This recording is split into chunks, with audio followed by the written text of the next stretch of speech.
Welcome to Guruvarya Academy. Learn everything in simple way. Let's start today's session. Guides. Hello friends, how are you? I hope you will be fine.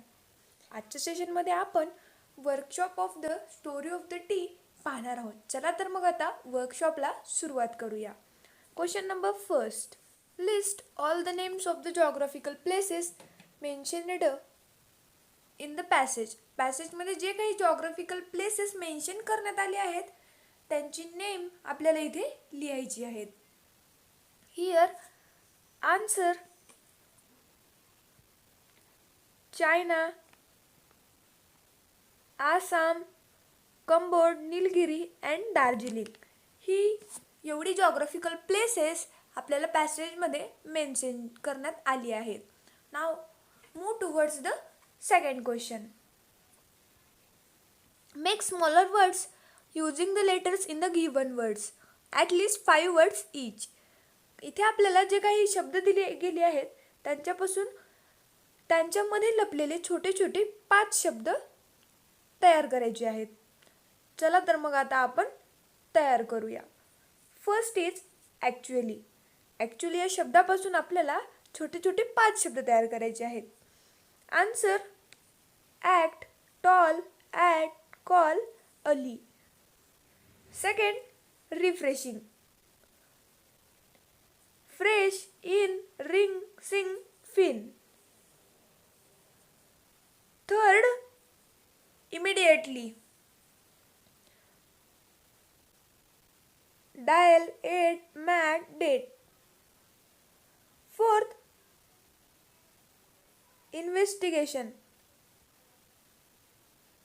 Answer invest, in, and, on, at, vast. Next meditation. Answer me,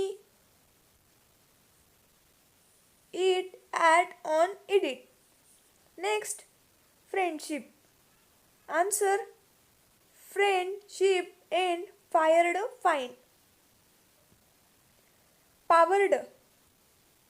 Answer pod, we, where, red, o, power. Hospitality. Hospital, pit, speed, seat, it, cost. इथे आपला दुसरा प्रश्न संपतो. Now move towards the third question. Third question काय म्हणतो पाहूया. From the passage copy correctly and 3 sentences that begin with how. How या शब्दापासून बिगिन होणारे 3 सेंटेन्स आपल्याला पॅसेजमधून कॉपी करायचे आहेत. इथे आन्सरमध्ये ती सेंटेन्सेस दिली गेलेली आहेत. Answer how and when did people first begin to drink tea? Second, how did this magical beverage get its name? Third, how did tea come first to India? अशा पद्धतीनं तुम्हाला जे काही दुसरे हाऊ या शब्दापासून स्टार्ट होणारे वर्ड्स भेटतील ते तुम्हाला शोधायचे आहेत आणि लिहायचे आहेत. Now we have to see the fourth question. Fourth question is that find the meanings of the following from the good dictionary. आपल्याला खालील जे काही शब्द दिले गेलेले आहेत त्यांचे एखाद्या चांगल्या डिक्शनरीमधून मिनिंग शोधायचं आहे. फर्स्ट वर्ड आहे इन्फ्युजन. इन्फ्युजन म्हणजे काय त्याचा मिनिंग आता आपण पाहूया. A drink, remedy or extract prepared by soaking the leaves of a plant or herb in a liquid. एखादं असं ड्रिंक किंवा असा उपाय किंवा एक्स्ट्रॅक्ट जो की एखाद्या विशिष्ट पाण्याचे, एखाद्या विशिष्ट हर्बचे पाने बुडवून किंवा डुबवून भिजवून त्याच्यापासून तयार केलेलं एक विशिष्ट असा पेय. Next रेस्टोरेटिव्ह.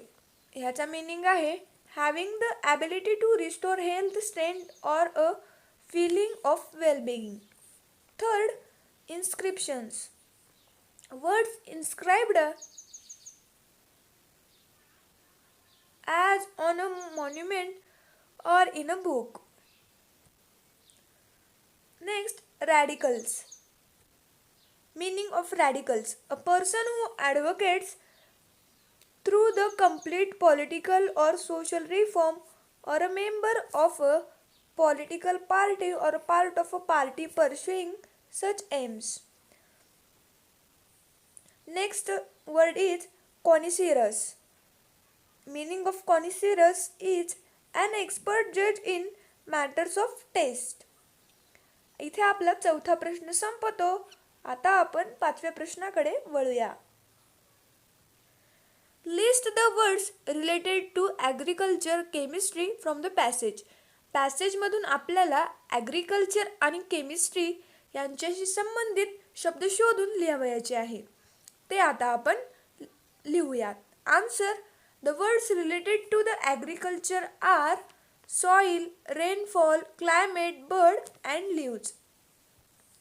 Next, the words related to the chemistry are experiments, research, etc. इथे आपला पाचवा प्रश्न संपतो. आता आपण सहाव्या प्रश्नाकडे वळूया. Question number 7. Prepare a flow chart to show the growth and journey of tree from the plantation to homes. Use information from the lesson. आपल्याला फ्लो चार्ट बनवायचा आहे आणि त्याच्यामध्ये जी काही चहाची झाडे असतात त्यांच्या प्लांटेशनपासून ते आपल्या घरी कशा पद्धतीने येतं याबद्दलची माहिती आपल्याला लेसनमधून मिळवायची आहे आणि त्याचा एक फ्लो चार्ट तयार करायचा आहे. Answer. Plantation, leaves dried, leaves cured, leaves processed, they are packed, sold to us. अशा पद्धतीनं हे जे काही टी पावडर आपल्या घरात आपल्याला भेटते किंवा आपल्याला पाहायला भेटते ती वेगवेगळ्या प्रोसेसमधून जाऊन आपल्याला मिळते. इथे आपला सातवा प्रश्न संपतो. आता आपण आठव्या प्रश्नाकडे वळूया.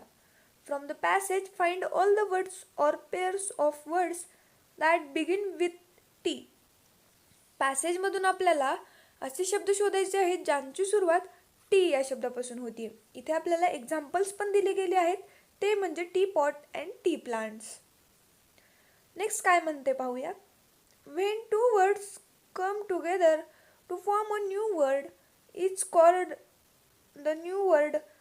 Called a compound word. जेव्हा दोन वेगवेगळे शब्द एकत्र येतात आणि नवीन शब्द तयार करतात अशा शब्दाला कंपाऊंड वर्ड असं म्हटलं जातं. What words do you see in the following compounds. तुम्हाला हे जे काही कंपाऊंड वर्ड्स दिले गेले आहेत त्यांच्यामध्ये कोणते कोणते दोन वेगवेगळे शब्द पाहायला भेटतात. एव्हरग्रीन ह्या शब्दामध्ये एव्हर आणि ग्रीन हे दोन वेगवेगळे शब्द आपल्याला पाहायला भेटतात. ब्लड प्रेशर या शब्दामध्ये ब्लड आणि प्रेशर हे दोन वेगवेगळे शब्द आपल्याला पाहायला भेटतात. एव्हरीडे प्रत्येक दिवशी ह्याच्यामध्ये एव्हरी आणि डे हे दोन वेगळे शब्द आपल्याला पाहायला भेटतात. Note that some compound words are written as one word teapot. लक्षात ठेवा जे काही कंपाऊंड वर्ड्स असतात ते एकच शब्द म्हणून लिहिले जाते. जसे की इथे आपल्याला उदाहरणार्थ दिले आहे teapot. Some with a hyphen between them आणि काही हायपन या सिम्बॉलचा किंवा जे काही साईन आहे त्याचा वापर करून लिहिले जाते. जसे की tea making. And some as two separate words आणि काही दोन वेगवेगळे शब्द अशा पद्धतीने लिहिले जातात. जसे की टी क्लब.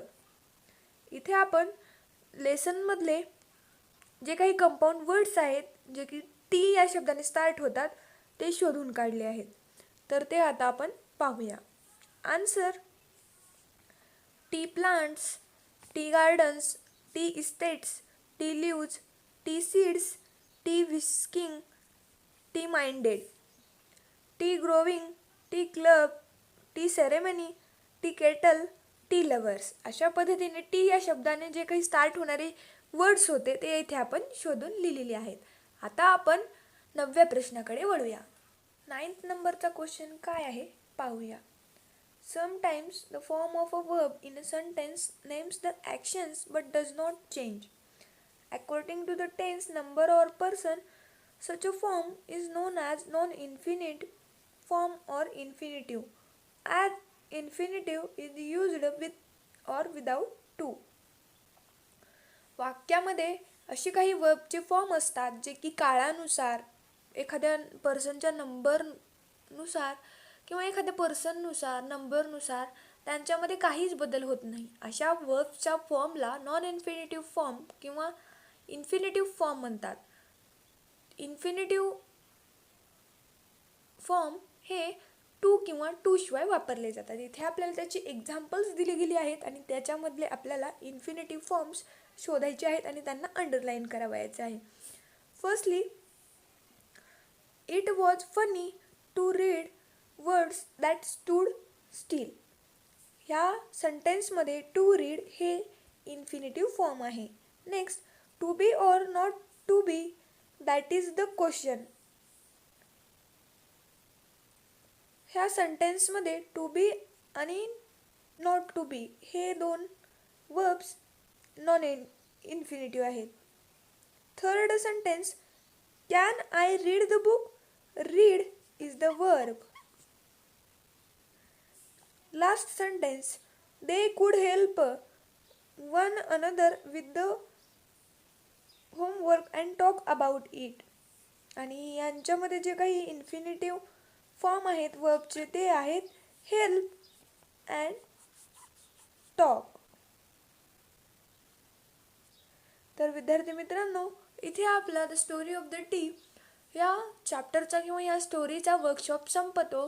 तुम्ही ही स्टोरी किंवा त्याचा चिटचॅट सेशन पाहिलं नसेल तर तो तुम्हाला आमच्या चॅनलच्या प्लेलिस्टमध्ये मिळेल. तिथे तुम्हाला 9th स्टँडर्ड इंग्लिश ह्या फोल्डरमध्ये तो मिळेल. पाहायला विसरू नका. धन्यवाद. Thanks for watching video. जर तुम्ही आमच्या चॅनलला सबस्क्राईब केलं नसेल तर लगेच सबस्क्राईब करा आणि बाजूला असलेल्या बेल आयकॉनवर क्लिक करा. म्हणजेच तुम्हाला आमच्या नवीन व्हिडिओचे अपडेट भेटतील. आणि शेअर करायला विसरू नका, कारण जशी तुम्हाला मदत झाली तशी इतरांना पण होऊ द्या. Thank you everyone.